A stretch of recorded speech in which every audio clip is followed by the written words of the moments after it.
Hello students and friends, कैसे हैं आप सभी लोग। उम्मीद है सभी अच्छे होंगे। तो चलिए आज हम स्टार्ट करते हैं कुछ नया। और आज हम स्टार्ट करने वाले हैं अपना एक नया software M S PowerPoint. ठीक है, ऐसा नहीं है जो एम एस वर्ड और एक्सेल मैंने वहीं ख़त्म कर दिया, नहीं, वो जो हमारी सीरीज है वो चलती रहेगी। टाइम टू टाइम मैं वीडियो अपलोड करता रहूँगा और कितने टाइम वेस्ट ना हो, इसीलिए मैंने आज पावर पॉइंट को शुरू कर दिया है। इस पर कुछ आप काम करोगे तो ये बहुत ही इंटरेस्टिंग हमारा सॉफ्टवेयर है और बहुत ज़्यादा काम में आता है। ठीक है, क्या रिक्वायरमेंट है पहले समझ लेते हैं। पावर पॉइंट है क्या, हम क्यों सीखें, हमारी रिक्वायरमेंट है क्या। ठीक है, अब हम क्यों सीखें भाई, जाहिर सी बात है, पहला तो क्वेश्चन ये होगा ना। आपने वर्ड सीख रहे हैं, एक्सेल सीख रहे हैं, पावर पॉइंट नया फिर आपने ला दिया। हाँ, बिल्कुल इंपॉर्टेंट है। अगर आप जॉब के लिए रेडी हो रहे हैं तो यहाँ कोई पता नहीं आपको किस प्रोफाइल पे काम मिल जाए और क्या आपको काम करना पड़ेगा। ठीक है, तो पहला काम आपके पास यही है हमारे लिए जनरली कि पावर पॉइंट होता क्या, एम एस ऑफिस का ही सॉफ्टवेयर है। और पावर पॉइंट यानी कि अगर आपसे कोई कहता है कि पीपीटी बनानी आती है तो समझ जाना की बात पावर पॉइंट ये कर रहा है। पीपीटी यानी पावर पॉइंट प्रेजेंटेशन। ठीक है, काम क्या होता है इस पर, काम ये होता है कि हम जो कंटेंट होता है वो हम इस पर राइट डाउन करके उसको अच्छे से एक्सप्लेन कर सकते हैं इफेक्ट के साथ। ठीक है, और ट्रांजिशंस के साथ। और फ़ायदा क्या होता है कि जो आप स्लाइड्स बनाते हो उसमें विजुअल ज़्यादा होता है। ठीक है, मतलब कहने का मतलब है कि लिखा हुआ कम होगा और थोड़ा समझाने के लिए ग्राफिक ज़्यादा होंगे। जैसे इमेज लगा दी, प्रोसीजर लगा दिया, प्रोसेस लगा दिया। ठीक है, स्क्रीनशॉट्स वगैरह लगा दिया आपने, इमेज लगा दी, वीडियो वगैरह लगा दी, तो ये सारा काम चलता है इसमें। ठीक है, पावर पॉइंट में। और जैसे अब उन लोगों के लिए बताता हूँ कि आपको क्या काम मिलेगा। मान के चलो आप किसी ऑफिस में वर्क कर रहे हो जहाँ पर आपको सेल्समैन पे आपको काम मिल चुका है। तो जब आप किसी अपने क्लाइंट से इंटरेक्ट करोगे या फिर नया प्रोडक्ट इंट्रोड्यूस करोगे तो उस केस में जो आपको प्रोडक्ट है वो एज अ प्रेजेंटेशन बना के लेके जाना पड़ेगा। और जैसे ऑडिटोरियम हो चुका है या फिर किसी कंपनी में समझाओगे जाके उनके प्रोजेक्टर पे, तो आप इसका ज़्यादा बेटर यूज़ कर सकते हो कि आप इफेक्ट के साथ समझा पाओगे और ज़्यादा कम्युनिकेट अच्छे से कर पाओगे। ठीक है, तो कुल मिला के एक ही द वे ऑफ कम्युनिकेशन है प्रॉपर ये पावर पॉइंट, जिसमें कि आप इफेक्ट और थोड़ा विजुअल तरीके से समझा पाते हो। इससे सामने वाला जल्दी समझता है और अट्रैक्टिव होता है आपकी तरफ। ठीक है, ऐसा नहीं है कि बस लिख दिया। भाई समझाने के लिए तो हम बोर्ड पे भी समझा सकते हैं, लेकिन नहीं, इसमें फ़ायदा ये है कि सबसे पहले तो ये आपके थोड़ा इंटरेक्टिव होता है, चेंज करना आसान होता है, शेयर करना आसान होता है, समझना आसान होता है और बनाना भी आसान होता है। ठीक है, तो फाइनली सबसे पहले स्टार्ट करते हैं। क्या होता है, पहले मैं इंट्रोडक्शन दे दूँ, उसके बाद मैं आपको थोड़ा और कुछ की पॉइंट्स बताता हूँ इसके। तो हम इस टाइम पर पावर पॉइंट 2016 यूज़ कर रहे हैं। ठीक है, यहाँ पर आपको बाय डिफ़ॉल्ट कुछ स्लाइड्स के परफॉर्म पहले आपको मिलेंगे, तो मैं यूज़ करना चाहूँगा blank presentation, for your choice generally. अब आप चाहे कोई सा भी वर्जन यूज़ कर रहे हो, बट ध्यान रखना कि 2016 वाला कर रहे हो तो ज़्यादा बेटर है, और इससे पीछे वाला कर रहे हो तो हो सकता है ये वाला इफेक्ट आपको मिले या ना मिले, बट काम लिखने का सब में सेम ही है। ठीक है, तो फाइनली ये जो आ चुका है हमारे पास काफ़ी बड़ी सी सीट, इसको सीट नहीं कहेंगे, इसको कहेंगे हम स्लाइड। स्लाइड है ना, स्लाइड वाला, जो स्लाइड वाला ना, इसको कहेंगे स्लाइड। ठीक है, और ये जो आप देख रहे हो थंबनेल है। थंबनेल का मतलब है कि इधर हम बनाते रहेंगे तो इधर आपको दिखता रहेगा कैसा हमारा ओवरव्यू, मतलब दिखने में कैसा लग रहा है पावर पॉइंट प्रेजेंटेशन। आपको हो सकता है आपके में ऐसा नहीं आ रहा हो सकता है कि ये जो इस तरह से आ रहे हों, और क्या कहना है, इस तरह से आ रहे हों। ठीक है, आप कहोगे प्रेजेंटेशन में तो हमारे पास आ ही नहीं रहे थंबनेल वगैरह, तो आप क्या करोगे, यहाँ पे क्लिक कर दोगे तो इस तरह से दिखने लग जाएगा। ठीक है, कोई प्रॉब्लम नहीं है। बाकी हमारी स्लाइड है जो अपनी साइज़ ले रखा है, 16x9 का होगा यहाँ पर। तो बहुत इंटरेस्टिंग है, और चलिए सीखते हैं। पहले बताता हूँ क्या चीज़ कहाँ से होती है। मान के चलते हमारे पास सिर्फ पहली स्लाइड है, तो फर्स्ट हमारे पास होता है कि भाई एक स्लाइड पे ही काम करेंगे। भाई हो सकता है हमें तो और भी चाहिए ना, 10-15 पेज हो सकते हैं स्लाइड के, तो कोई प्रॉब्लम नहीं है। तो हमें पहला काम ये आना चाहिए कि इसका टाइटल जो है, नॉर्मली टाइटल हमने अभी ध्यान नहीं है। ठीक है, तो यहाँ पे कुछ आपको करना नहीं है जनरली, फाइनली। और यहाँ पर आप क्लिक करोगे भी तो आपको सिंगल ही नज़र आएगा। अगर आपको ऐड करनी है तो आपको देखो ज़रा यहाँ पर विंडो के साथ मैं जूम करता हूँ, यहाँ आपको जाना न्यू स्लाइड पे और यहाँ पर आपको ब्लैंक रखनी है। अब डिपेंड करता है, इसमें कई तरह के कंटेंट है। अगर आपको टाइटल भी लिखना है, प्लस टेबल वगैरह बनानी है, चार्ट वगैरह चाहिए होंगे, तो हर तरह के लिए टेबल, कंपेरिजन चार्ट वगैरह सब कुछ है। तो फिलहाल मैं ब्लैंक ही लेता हूँ। तो ब्लैंक करने के लिए यहाँ पर आपके पास शॉर्टकट था Ctrl+M। कहने का मतलब है आप Ctrl+M कर दो। ओ सॉरी, मैंने विंडो M कर दिया, कुछ चला गया। हाँ, Ctrl+M करोगे आपके पास तब भी स्लाइड ऐड हो जाएगी। ठीक है, तो ये काम ज़्यादा होता है फाइनली ऐड करने का। तो अगर आपको डिलीट करनी है कोई स्लाइड तो राइट क्लिक कर दीजिए और यहाँ पर हम इसको डिलीट कर सकते हैं, डिलीट स्लाइड। ठीक है, अब पहले कुछ लिख लेता हूँ। तो फर्स्टली काम ये होता है हमारे पास कि जो हम स्लाइड बना रहे होते हैं इसका एक आपको डिज़ाइन चाहिए होता है। ठीक है, तो कोशिश करना कि आप डिज़ाइन उसी जो आपने कॉन्सेप्ट बनाया हुआ है वो रिलेटिव हो जाए। ठीक है, मैं एक दो एग्जाम्पल आपको दिखाता हूँ। ठीक है, इससे आपको थोड़ा सा आइडिया और लग जाए किस तरह से काम किया गया है और किस तरह से काम करते हैं। और तो मिल जाए कोई स्लाइड अच्छी सी। हाँ ये तो है, मिल गई। वुमेन एम्पावरमेंट पे किसी ने बनाई हुई है, देखो ये रही। ये स्लाइड बहुत ज़्यादा बनाई हुई है, मतलब बहुत काम तो नहीं किया गया ज़्यादा, पर हाँ काम है इसमें, बहुत सिंपल है हालांकि। तो ये देखो अभी आप देख रहे होगे 1 स्लाइड 2 स्लाइड, देखो इतना सारा काम अच्छा है, 3 4 5 बहुत और स्लाइड है आपकी समथिंग। ये ओ माय गॉड, ये काफ़ी ज़्यादा स्लाइड्स हैं भाई, 45 स्लाइड्स बनाई हुई हैं, कोई मजाक बात नहीं है, और बहुत ज़्यादा काम किया हुआ है इन्होंने। तो हालांकि कंटेंट तो काफ़ी लेंथी है और काम भी है, पर देखो इसमें एक चीज़ नोटिस करना पहले कि इसमें आप जो इंटरेक्ट करना चाहते हो सामने वाले से कम्युनिकेशन, तो उससे मिलता जुलता होना चाहिए पहला काम। तो देखो हमने क्या करा कि बैकग्राउंड के नाम पे इमेज डाउनलोड करके लगाई है, इमेज भी क्लियर है, और इसमें कि वुमेन दोनों साइड लेके बता रहे हैं कि हाँ वुमेन एम्पावरमेंट, ठीक है। तो ध्यान रखना कि जो आपके पास टॉपिक होता है उससे रिलेटेड ज़्यादा बनाएंगे तो बेटर रहेगा। सेकंड वाले में देखो यहाँ पर भी इन्होंने वर्ल्ड बैंक से तो पीछे एक अच्छा बैकग्राउंड लगा दिया, इससे लग रहा है कि हाँ वर्ल्ड है थोड़ी सी, ठीक है।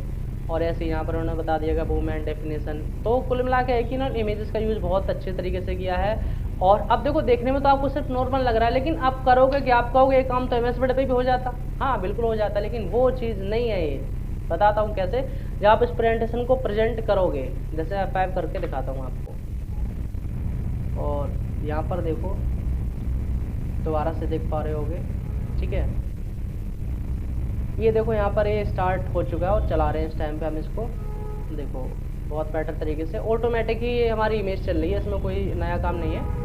ये पूरी प्रेजेंटेशन आप चाहो तो एंटर कर सकते हो, एंटर करके भी चलेगी और बिना एंटर के भी चलेगी, इन्होंने ऑटोमेटिक लगा रखा है सारा काम, देखो वाह। तो ऐसे प्रेजेंट कर सकते हो आप, देखो काफ़ी चार्ट्स वगैरह बना रखे हैं और ज़्यादा बेटर रहेगा समझाने में, सामने वाला जल्दी समझ पाएगा बजाय नॉर्मल तरीके से। देखो एंटर करते ही, तो इसमें क्या होता है नॉर्मली कि कम से कम आपको कंटेंट रखना है और ज़्यादा से ज़्यादा आपको विजुअल ग्राफिक रखने हैं, इससे कि सामने में समझने में आसान रहे। किताब में लिखा हुआ होता है, इमेज कम होती है और बस लिखा लिखा होता है, तो समझना। छोटे बच्चों की बुक्स में ज़्यादा इमेज क्यों दी जाती हैं, इसी वजह से कि जल्दी समझ पाते हैं। ऐसे ही हम बड़े लोगों में भी ऐसे ही होता है कि कंपनी में काम करते हैं तो जल्दी समझ में आना चाहिए भाई क्या प्रोडक्ट है, क्या उसके विजुअल है, क्या स्कोप है उसका। तो प्रोडक्ट कोई सा भी हो, एक तरह से आप कह सकते हो कि हमारे पास टॉपिक कोई सा भी हो, लेकिन उससे रिलेटेड जानकारी हमें एक अच्छे वे में देनी होती है। नहीं presentation, the way of presentation is known as presentation, ठीक है, PPT कह सकते हो। तो इंग्लिश डेफिनेशन पे नहीं जाना है अभी आपको, बस इतना समझना है कि हाँ ये किस काम के लिए यूज़ हो रही है और इसका यूज़ किस तरह से हो रहा है, ठीक है। तो इस तरह की हमें कुछ स्लाइड्स वगैरह बनानी है और बहुत अच्छे से बनाएंगे। तो पहले मैं आपको बेसिक चीज़ बताऊंगा कि कैसे काम आप कर सकते हो जनरली। तो अभी कोई टॉपिक चूज़ करते हैं, चूज़ क्या आप फर्स्ट ऑफ ऑल इंट्रोडक्शन ही दे देते हैं अपना। तो इंट्रोडक्शन की स्लाइड आप कैसे बनाओगे, लेट्स चलते हैं बनाते हैं। ओके, कंट्रोल एन करते हैं। तो मैंने आपको बताया कि यहाँ पर आप टाइटल लिख तो सकते हो, लेकिन एक मज़ेदारी नहीं है लिखने में। तो करोगे क्या, यहाँ पर आपको बाय डिफ़ॉल्ट एक टेक्स्ट बॉक्स देना पड़ेगा। हम क्लिक करेंगे यहाँ पे, देखो आउटलाइन पे क्लिक करना है और फिर आपको डिलीट बटन प्रेस करना है कीबोर्ड से, DEL, ठीक है। फिर ऐसे यहाँ पर क्लिक करेंगे और यहाँ पर करेंगे फिर DEL, ठीक है, डिलीट हो गया। अब हमारे पास ब्लैंक है, कुछ लिखने को नहीं है, पर हाँ लाना पड़ेगा लिखने के लिए। फर्स्ट ऑफ ऑल हम जाते हैं डिज़ाइन में और आपको कोई डिज़ाइन चूज करनी है। डिज़ाइन में जब आप जाओगे तो काफ़ी ज़्यादा आपको थीम्स मिलेंगी और थीम ऐसे वाली चाहिए आपको। तो थीम हमारे पास ये आ चुकी है। और थीम में भी क्या होता है कि थीम आप कोई सी भी चूज़ कर लो, बहुत सारी थीम्स आपको मिलेंगे, डिपेंड करता है कि किस तरह का काम करना चाहते हो। आई विल चूज दिस, ठीक है। ये तो हमारे पास थीम हो गई इस, लेकिन इस थीम के यहाँ पर काफ़ी सारे वेरिएंट आपको मिल जाएंगे। जैसे कलर देखो ये रहा, कहते हैं ना कि इस कलर में, इस डिज़ाइन में कोई और साड़ी दिखा दो या और कलर का पैंट दिखा दो, शर्ट दिखा दो। डिज़ाइन आपको पसंद आई है, बस कलर और थोड़ा वेरिएंट और मिल जाते हैं। वो कहेंगे सर ये कलर तो आपको अवेलेबल मिल जाएंगे, बस। तो फिलहाल मुझे ब्लू रखना है, कोई प्रॉब्लम नहीं। अब मुझे लिखना है यहाँ पर इंट्रोडक्शन। तो सिंपली क्या है कि आपको जाना है होम पे और यहाँ पर आपको जाना है, ये जो आपको सेफ मिल जाएंगी। अब आपको चाहो इंसर्ट में आके सेफ से लेना है ना, बाय डिफ़ॉल्ट आपको यहाँ मिल रही होंगी। तो यहाँ पे रखना आपको टेक्स्ट बॉक्स लेना है, क्लिक करेंगे और यहाँ पे हम क्लिक करके लिखते हैं यहाँ पर इंट्रोडक्शन, ठीक है। ओहो, इंट्रोडक्शन स्पेलिंग सही है शायद, हाँ इंट्रोडक्शन हो गया। अब क्या करेंगे, यहाँ पर हमें इसको थोड़ा सा मतलब काफ़ी ज़्यादा एडिटिंग करनी पड़ेगी। तो हम क्या करेंगे, इसको इंट्रोडक्शन को क्लिक करेंगे और सेलेक्ट कर लेंगे इसको। आप क्लिक करके अगर इसके बीच में रखते हो और कंट्रोल A करते हो तो जितना बॉक्स के अंदर होगा एक बार में सिलेक्ट हो जाता है, ध्यान रखना। और इसको फिर हम वही सेम प्रोसेस है, साइज़ वगैरह इंक्रीज़ करने का, वो हमारे पास सेम प्रोसेस है। बाकी फ़ॉन्ट वगैरह हम चेंज करेंगे तो हम कुछ अच्छा सा फ़ॉन्ट रखेंगे। अब अच्छा सा मतलब ये समझना है, इसमें लॉजिक ये होता है कि जो भी आप फ़ॉन्ट रखें वो आप कोशिश करना कैपिटल रखें हेडिंग का, और कम से कम उसका इतना विजुअल होना चाहिए, ऐसा कलर होना चाहिए कि सामने वाले को दूर से दिखाई दे जाए। ठीक है, ज़्यादा से ज़्यादा विजिबिलिटी होनी चाहिए कलर की आपकी, है ना।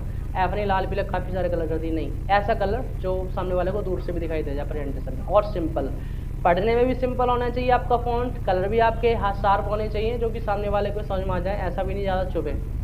ठीक है, कलर चुभ जाए कोई दिक्कत नहीं है, पर ठीक है। इंट्रोडक्शन लिखा हुआ हमने बीच में, बहुत ठीक है। वाइट कलर ठीक है, अगर मैं चाहूँ तो इस पर अभी येलो कलर भी दे सकता हूँ, फॉन्ट कलर, ये भी मेरे लिए काफ़ी बेटरमेंट है। तो वाइट से ज़्यादा थोड़ा येलो विजिबल है, देन आई विल यूज़ ये येलो कलर। आप देख लेना कैसे आपको रखना है। इंट्रोडक्शन अभी लिख रहे हैं, सिर्फ ध्यान रखना। ऐसे ही आप यहाँ पर नेक्स्ट आप ऐड कर लोगे तो कंट्रोल एम कर सकते हो। ठीक है, अगर आपको डुप्लीकेट करना है तो कंट्रोल डी कर सकते हो। फिलहाल डुप्लीकेट की रिक्वायरमेंट नहीं है, आप यहाँ पर कंट्रोल एम कीजिए। ठीक है, तो कंट्रोल एम से वही सेम आ जाएगा, लेकिन आपको तो ब्लैंक चाहिए थी ना, आपने फिर से आ गया क्लिक टू ऐड टाइटल। तो इसके लिए करना है कि आपको वही न्यू स्लाइड पे जाना है, आपको ब्लैंक लेना है, कोई प्रॉब्लम नहीं, ब्लैंक ही आ जाएगी। चाहे शॉर्टकट यूज़ कर लीजिए, चाहे ये कर लीजिए, बात एक ही है। अब हमें लिखना है अबाउट माई फैमिली, तो कुछ भी लिख सकते हैं, जैसे कि यहाँ पर जैसे आपको नाम लिखना है कि my name is my name, और यह लिख देते हैं आई एम और राम शर्मा। ठीक है, और सेलेक्ट करेंगे कंट्रोल ए से, और यहाँ पर उसका साइज इंक्रीज़ कर देते हैं फटाफट से। ठीक है, बोल्ड कर देंगे, जो आपको फ़ॉन्ट बेटर लगता है वो यूज़ कीजिए, मुझे तो बेटर लग रहा है। देखो मैं बहुत शॉर्ट में ही लिख रहा हूँ, आप काफ़ी ज़्यादा कुछ लिखना, क्योंकि मैं सिर्फ एज अ समझाने के पर्पज़ से कर रहा हूँ यहाँ पर, ऐसा नहीं कि मुझे प्रॉपर इंट्रोडक्शन देना है, तो ऐसा कुछ नहीं है। ठीक है, इस तरह से हमने लिया, और इसको कोशिश करना कि येलो कलर में दे दो। और ये ज़रूरी नहीं कि आप एक ही स्लाइड पे एक चीज़ दो, आप काफ़ी एक स्लाइड पे 2-4 लाइन तो लिख ही सकते हो। ठीक है, जैसे हमने अपना नाम दे दिया है तो लिख सकते हैं आई एम फ्रॉम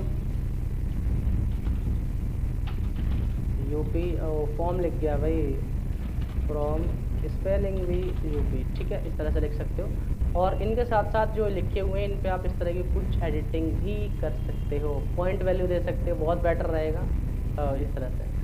ठीक है, डिपेंड करता है आप किस तरह का काम कर रहे हो। ऐसे ही हम नई स्लाइड ले लेंगे, कंट्रोल एम करते हैं, यहाँ पर ब्लैंक आ जाएगी सॉरी। फिर यहाँ से आपको करना है नेक्स्ट हमारे लिए, जैसे अबाउट माई क्वालिफिकेशन, तो यहाँ पर हम क्वालिफिकेशन कर देंगे। तो डिपेंड करता है कि आप कैसे रखना चाहते हो, मैंडेटरी नहीं है कि आप ऐसे रखो। तो फर्स्ट आपको इस तरह से इंट्रोडक्शन टाइप कर लेना है हर स्लाइड लेके, जैसे अबाउट माई क्वालिफिकेशन हो जाएगा, about my good habits, about my bad habits, my um, my hobbies, ये सारी चीज़ में कवर कर लेना। और मतलब 8-10 स्लाइड में आप अपना इंट्रोडक्शन कवर कर लीजिएगा इस तरह से, और लिख लीजिएगा, डिजाइन कर लीजिएगा। ठीक है, इसके आगे में अभी से बहुत काम बाकी है, तो वो आगे आपको नेक्स्ट वीडियो में बताऊंगा। Thank you so much. Start